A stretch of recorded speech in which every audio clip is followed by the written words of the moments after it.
با عرض سلام و روز بخیر خدمت تیراندازان عزیز. امروز بررسی جبران افت و انحراف تیر از طریق رتیکل دوربین در سیستم میلی رادیان در خدمت عزیزان خواهم بود در جلسه 11 درام نشیمن تیراندازی دوربرد. اولین نکته که در این جلسه حائز اهمیت هست، اگر بر روی تبلک دوربین شما واژه‌های مثل 1 سانتیمتر در 100 متر، 1/10 میل، 1/10 MRAD یا 1/10 MRAD بدین صورت نوشته شده باشه، این پست بسیار برای شما مفید هست و میتونه در جبران افت و انحراف تیر کاربردی باشه در جهت تیراندازی دقیق‌تر. و برای دوستان که علاقه‌مند به مسائل تخصصی تیراندازی هم هستن میتونه بسیار کاربردی باشه، مثلا دوستان علاقه‌مند. نکته‌ای که در بازی این جلسه 11 حائز اهمیت هست، زمانی که شما دوربینی با سیستم میلی رادیان دارید، یعنی هم تبلک شما بر اساس سیستم میلی رادیان هست، همونطور که گفتم در این 4 مقدار، و رتیکل دوربین شما 2 المان میلدات که نقاط روی رتیکل بود و میلبار که خطوط روی رتیکل بود بهره‌مند هست، 100% شرکت سازنده دوربین شما یک منظوری داشته که این میلدات ها و میلبارها رو برای رتیکل دوربین شما قرار داده و تعبیه کرده و معمولا این میلدات ها و میلبارها میتونه بسیار کاربردی باشه برای جبران افت و انحراف تیر در سیستم میلی رادیان و دوربین های مختلف. زمانی که شما بر روی زوم کالیبره که به قول گفتنی همون زومی هست که بر روی دفترچه راهنمای دوربین نوشته شده و اگه بر روی اون زوم قرار بدین تمامی این فاصله بین میلدات ها و میلبارها کالیبره هست و ارزش واقعی خودش رو داره، مثلا در دوربین های SFP، در دوربین های FFP هم بهتره در روی زوم کالیبره قرار بگیره مثل دوربین های SFP. نکته که اینجا حائز اهمیت هست، فاصله بین هر میلدات یا میلبار هستش. ما برای اینکه بیایم کلیک دهی و جبران افت و انحراف تیر رو دقیق‌تر انجام بدیم، میایم فاصله بین هر میلدات یا میلبار رو به 10 قسمت تقسیم میکنیم. فاصله بین هر میلدات به 10 قسمت و فاصله بین هر میلبار هم به 10 قسمت. این 10 قسمت تقسیم کردن فاصله بین هر میلدات یا میلبار میتونه به ما بسیار در کلیک دهی کمک شایانی بکنه. به چه صورت؟ در ادامه پست بهش پرداخت خواهد شد. نکته‌ای که اینجا حائز اهمیت است، شما فرض کنید که در فاصله 300 متر با منطبق کردن مرکز رتیکل بر مرکز هدف تیر شما 1 میلدات افت تیر داشته و دقیقاً برای میلدات 1 پایین مرکز رتیکل برخورد داشته. فاصله بین مرکز رتیکل تا میلدات پایینی 1 با گفتنی میلی رادیان هستش. این 1 میلی رادیان زمانی که به 10 قسمت تقسیم کنید، هر کلیک تبلک شما 1 قسمت از این 10 قسمت رو پوشش میده. یعنی شما برای اینکه جبران افت تیر از میلدات 1 به مرکز رو انجام بدید، باید 10 کلیک به طرف فلش آب به تبلک برد اعمال کنید تا این محل برخورد شما به مرکز رتیکل انتقال پیدا کنه.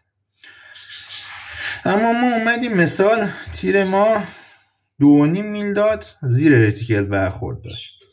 خب اینا چجوری محاسبه کنیم؟ دلیل این که گفتم فاصله بین هر میلدات باید به 10 قسمت تقسیم بشه همینه. شما 2 میلدات رو که 10 قسمت تقسیم کنید میشه 20 کلیک. اون میلدات 2 و 3 هم به 10 قسمت تقسیم بشه و دقیقا وسطش خورده باشه، وسط میلدات 2 و 3 میشه 5 کلیک. به راحتی 25 کلیک وقتی که به تبلک برد اعمال کنید، 25 کلیک به سمت فلش آب به تبلک برد اعمال کنید، تیر شما به مرکز رتیکل انتقال پیدا میکنه.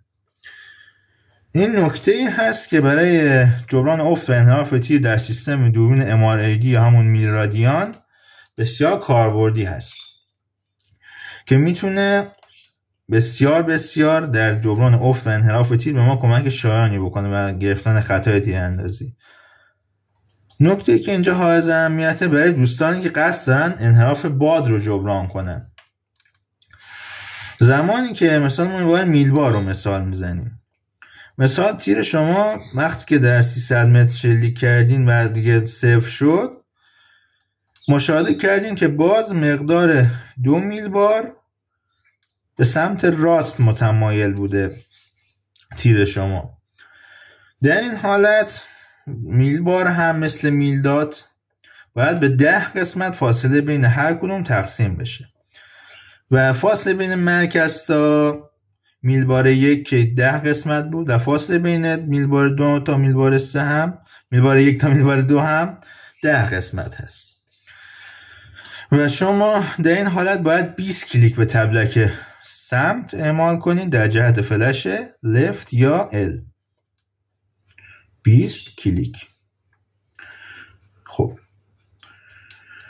اگه به قول گفتنی تا الان شاید متوجه شده باشید که یا خودم هم به قول گفتنی گفتم که فاصله بین هر میلداد 10 قسمت تقسیم کنین، هر قسمتش 1 کلیک رو پوشش میده و این 1 کلیک پوشش دادن در 100 متر همونه، در 1000 متر بازم همونه و در 500 متر هم همونه و در 50 متر هم همین مقدار هست.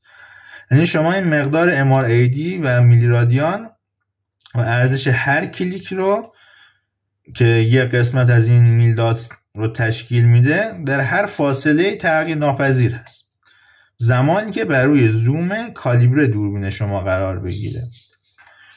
و نکته که اینجا حائز اهمیت هست برای اینکه دوستان که علاقه‌مند هستن محاسبه هر کلیک رو بر روی تبلک داشته باشن و بدونن مقدار افت تیرشون چقدره و یا گفتنی انحراف تیرشون، شما باید فاصله تا هدف ضرب در عدد 1/10 کنید.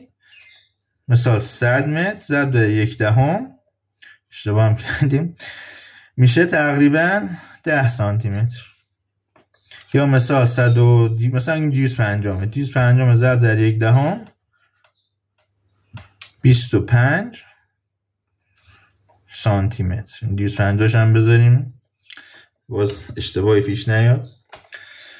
خب این 25 سانتی متر 10 سانتی متر به ازای هر 10 متر که جابجا بشه 1 سانتی متر به مقدار اصلی میلیرادیان شما اضافه میشه، مقدار اصلی MRAD که این مقادیر به دست اومد و شما این مقدار اصلی رو باید تقسیم بر 10 کنید. هر مقداری بود 10 تقسیم بر 10 1.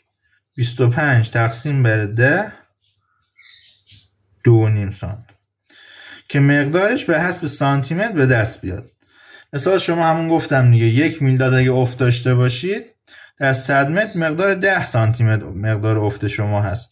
2 میلداد داشته باشید 20 سانتی متر، 3 میلداد 30 سانتی متر، 1.5 میلداد 15 سانتی متر، در 250 متر مثلا 4 میلداد 100 سانتی متر. این مقادیر میتونه برای پی بردن به میزان افت تیر به حسب سانتی متر بسیار مفید باشه برای دوستان که میخوان جدول کلیک دهی و افت تیر رو خودشون درست کنن برای سلاح خودشون و دیگه اون افت و انحراف تیر کاملا کالیبره باشه با فشنگ و مهمات مورد استفادهشون. و این موضوع بسیار حائز اهمیت هست که جبران افت و انحراف تیر هم از طریق رتیکل دوربین و کلیک دهی قابل انجام هست و هم از طریق این اعدادی که نوشته شد. خیلی خوب، امیدوارم که از این پست نهایت استفاده رو برده باشید. یک نکته هم که اینجا مون و من یادم رفت بگم، حتما سیستم MRAD برای ایرانی ها از بهترین سیستم های موجود هستش. شما بیشتر با مقادیر متر و سانتی متر و میلیمتر در ارتباط هستیم تا مقادیر اینچ و یارد و میتونه برای امثال ماها بسیار مفید باشه. شاد و سلامت باشید در کنار خانواده یا علیم.